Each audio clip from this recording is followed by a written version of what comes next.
Welcome you all. In this session, let us see how the transformers and bus zones are protected against faults. So we know that the power transformer is one of the major equipments in a power system. So in order to protect the power transformer, we need to have a very good protective device. So how are we going to select the protective scheme? Because we have a very small size transformer up to a very high rating transformer also available. So depending upon the rating of the transformer, different protective devices are being used. Say for example, for small transformer, we can go for fuse. For a medium size transformer, we can go for overcurrent relays. Whereas for a large size transformer, we go for a differential protection scheme. Similarly, bus zone protection. Bus zone protection is nothing but we will have bus bar, but connected to the bus bar we might have disconnecting switches, we will have instrument transformers, we have circuit breakers. So even though the fault which occurs on the bus zone is very rare, but in case a fault occurs, we need to protect, we need to provide a complete protection to the all set of components which are connected to the bus bar. So first let's look into the transformer protection. So before checking what kind of protection scheme has to be used for the transformer, let us see what are the type of faults which usually occurs in transformer. So the types of fault which occurs in transformers are mainly two types. One is external faults, which is also called as through faults, and second one is the internal faults. So external faults, in the case of external faults, the transformer must be disconnected if other protective devices fail to operate. Okay. For external faults, we go for a time graded overcurrent relays as a backup protection scheme. So the thermal relays are also used to detect the overload conditions so that it gives an alarm whenever there is a fault. Next is internal faults. Internal faults are of two types. One is short circuit in the transformer winding connections, and the second one is the incipient faults. So short circuit is the one which is the serious kind of fault and which causes a severe damage. So it should be detectable at the winding terminals by checking the unbalance in either the voltage or the current. So this type of faults, it includes line to ground or line to line and interturn faults on both the HV as well as LV windings. Next is the incipient faults. So even though the faults are minor initially, later on it will develop into a major faults. So those kind of faults are usually not detectable at the winding end. So we need to protect against such kind of faults by easily detecting it.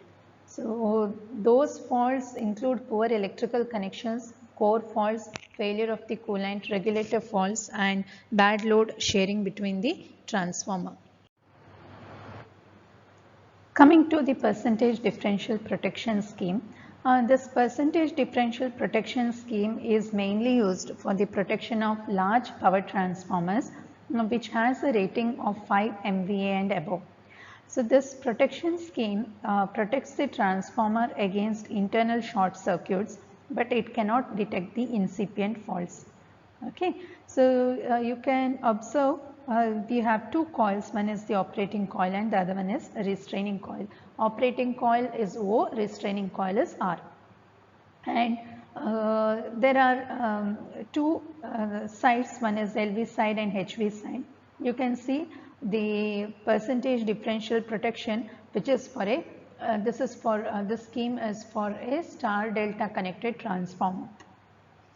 So the direction of the polarity and the direction of the current and the polarity of the CT voltage is shown here. You see the current entering is marked as positive, whereas the current leaving is marked as negative.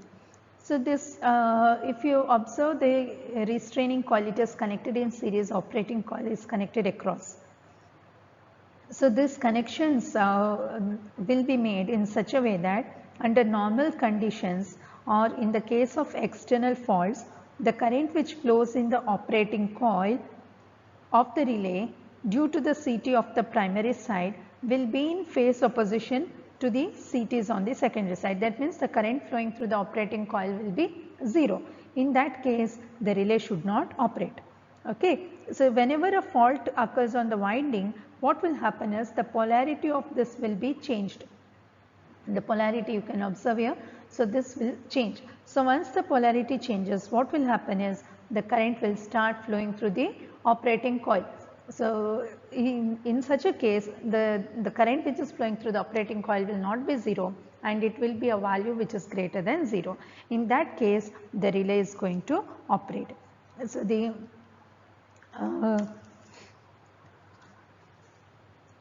in order to supply the matching current in the operating winding of the relay, the CT which are on the star side of the transformer should be connected in delta, whereas the CTs which are on the delta side of the transformer should be connected in star. So in the case of star delta connected transformer, usually there will be a phase shift of 30 degree in the line currents. So if we consider the zero sequence current which is flowing on the star side of the transformer, then we see that it will not produce any current outside the delta on the other side. So in case of star-star connected transformer, CTs on the both sides should be connected in delta, whereas in the case of star-star connected transformer, if the star point is not earth, CTs may be connected in star on both the sides. So if the star point is earth and the CTs are connected in star, the relay, it will also operate for the external faults. So therefore, it is better if we follow the rule that CTs associated with star connected transformer should be connected in delta, and those CTs with delta connected transformer should be connected in star. So the relay settings what we use for transformer protection should be very high than those which is used for a generators. So if we use 10% for the operating coil of an alternator and 5% for the biasing in the case of alternator, the corresponding values for the transformer, that is for operating coil we use 40%, whereas for bias we use the 10% setting. So that is because why we go for a higher rating, higher setting value than compared to a generator is the transformer is provided with the on-load tap changing gear. So the CT ratio cannot be changed with varying transformation of the power transformer. So the CT ratio is nothing but it is always fixed and it is kept to suit the nominal ratio of the power transformers. So next thing is whenever the transformer is on no load, there is a no load current in the relay. So that is why we need to set the current which is greater than the no load current. Next we have the overheating protection. So we know that the rating of a transformer, it depends on the temperature rise above an assumed maximum ambient temperature. So sustained overload is not allowed if the temperature is equal to the assumed ambient temperature. So at very low ambient temperature, there is a possibility of overloading. So the overloading is, it depends on the temperature which is available during the time of operation. So we should see that the overloading will not extend in such a way that it will cause overheating of the winding. So the maximum allowed temperature is 95 degree Celsius. So the protection against overload, it depends on the winding temperature, which is usually measured by a thermal image technique. So what is this thermal image technique? So in this thermal image technique, we use a temperature sensing device which is placed in the transformer oil near the top end of the transformer tank. So we use a CT on the LV side to supply current to a small heater. So both the temperature sensing device as well as the heater will be placed in a very small pocket. So this heater, it produces a local temperature similar to that of the main winding. So the temperature of the sensing element will also be similar to that of the winding under all conditions. So in the heat sensitive element which is used is either a silicon resistor or a silistor. The whole whatever unit is there, it is a thermal replica of the transformer winding. So the silistor is nothing but is used an arm of a resistance bridge which is supplied from a stabilized DC source. So we also have an indicating instrument which is energized from the out of balance voltage of the bridge. So we need to protect the whenever the temperature exceeds, the relay has to operate. Next is the protection against magnetizing inrush current. So whenever there is an unloaded transformer and we switch it on, it will draw a large initial magnetizing current. So this magnetizing current may be very high compared to the rated current of the transformer. So that initial magnetizing current, which is very high compared to the rated current of the transformer, we call it as magnetizing inrush current. So the inrush current flows only in the primary winding. So the differential protection, what it does is it will see this current as a internal fault. So the harmonic contents in this inrush current will be usually different than those in the fault current. The DC component, it varies from 40 to 60%. The second harmonic varies from 30 to 70% and the third harmonic varies from 10 to 30%. So the other harmonics are relatively less. So the third harmonic and its multiples usually do not appear in the current transformer, and these harmonics usually circulate in the delta winding of the transformer and the delta connected CTs on the star side of the transformer.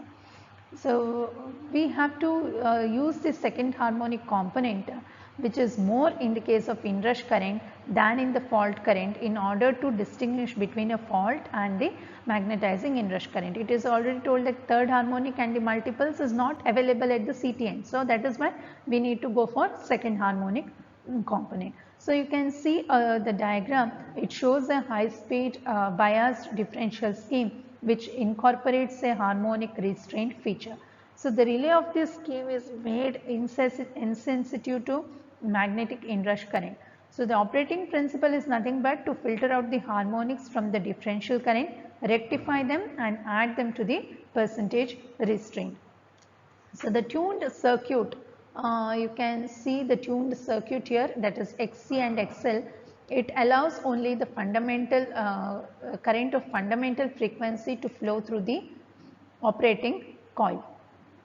Okay, the DC and the harmonics, most probably the second harmonics, in the case of magnetic inrush current, they are diverted into the restraining coil. So here you can find the restraining coil. The relay will be adjusted so as not to operate when the second harmonic exceeds 15% of the fundamental current. So the minimum operating time is usually around 2 cycles.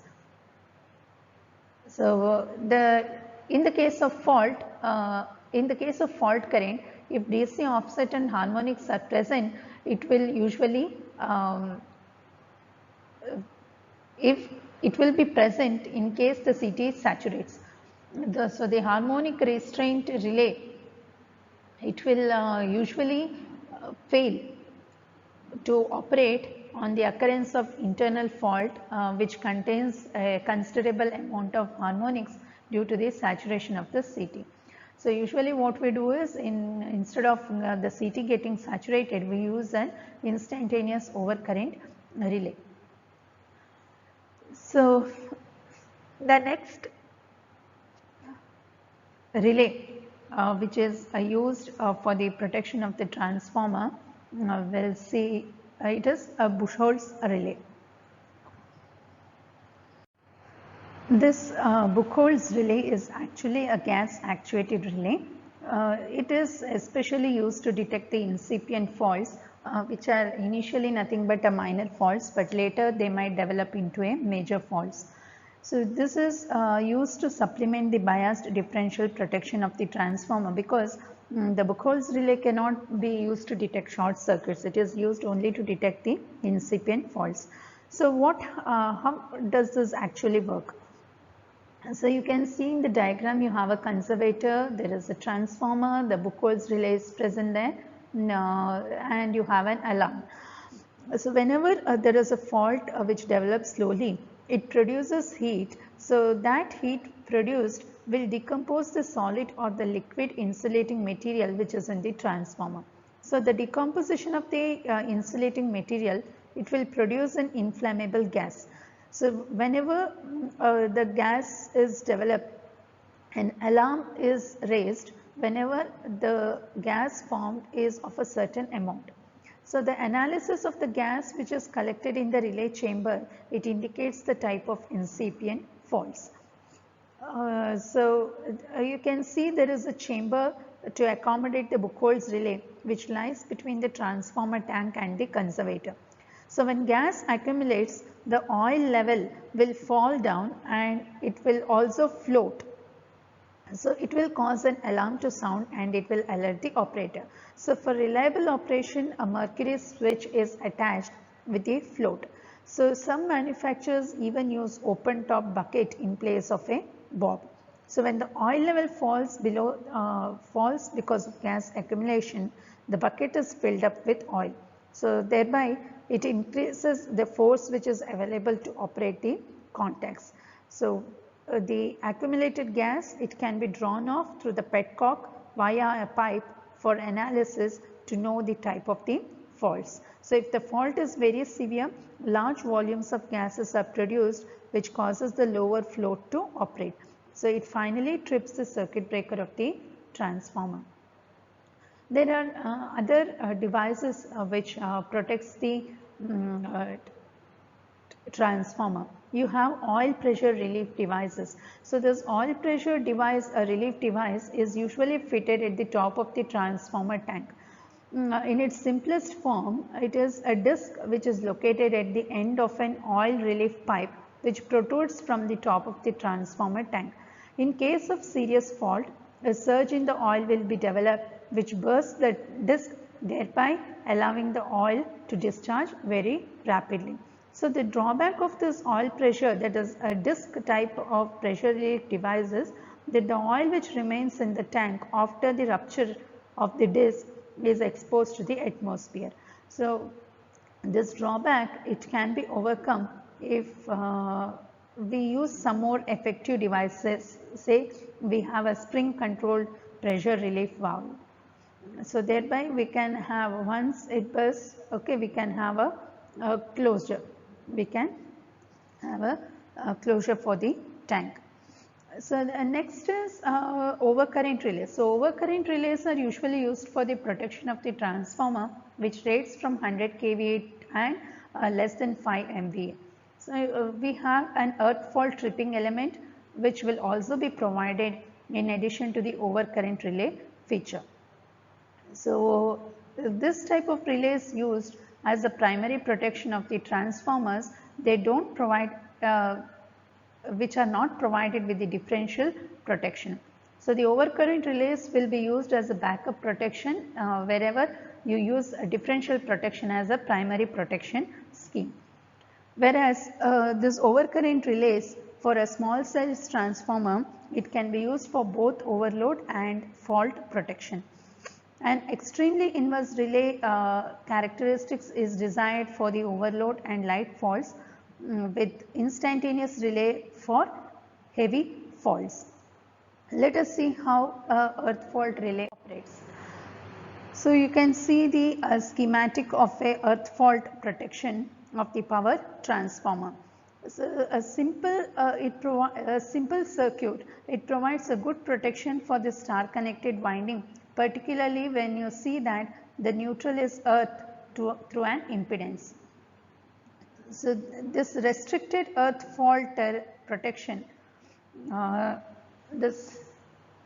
it provides a better protection. So the scheme is used for the winding of the transformer which is connected in star where the neutral point is solidly earthed. Okay, we can use only it for star.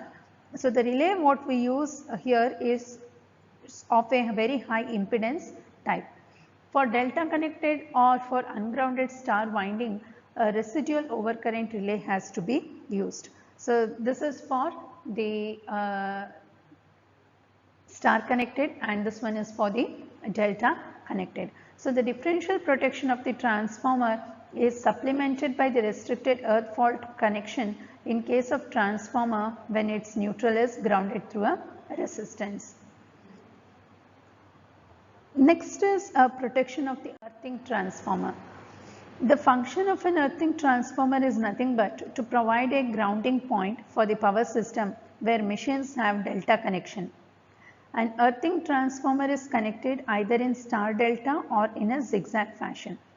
So when a fault occurs which has only the zero sequence current which is flowing from the earthing transformer to the grounding point, we use this. So positive or the negative sequence current can flow only towards the earthing transformer and not away from it.